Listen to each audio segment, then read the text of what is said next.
Greetings.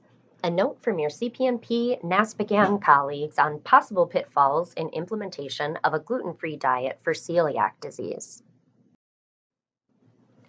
Following any restricted diet puts a child at risk for nutrient deficiencies.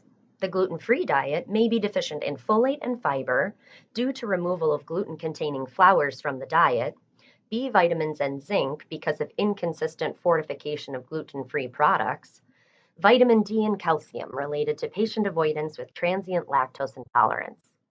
Also, there's risk for excessive intake of simple sugars and fat with intake of highly processed items. To maximize intake of folate, zinc, and B vitamins, encourage families to incorporate items such as sunflower seeds, black beans, mushrooms, and leafy greens into weekly menus.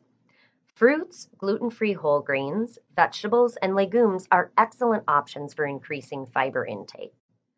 Using fortified dairy alternatives as the family works to reincorporate dairy back into the diet will enhance calcium and vitamin D intake.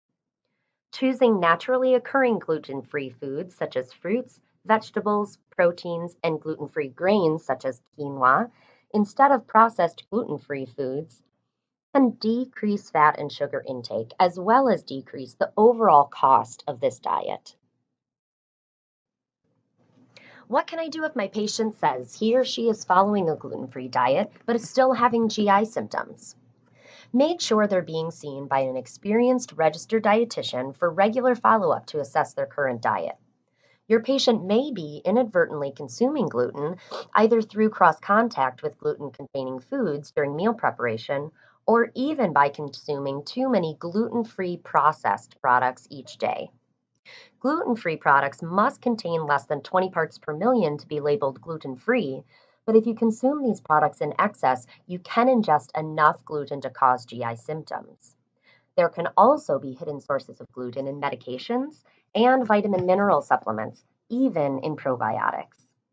It's also important to evaluate patients for additional GI disease processes that may be causing these symptoms. The Fasano diet is essentially avoiding processed foods and eliminating most grains, a whole foods diet.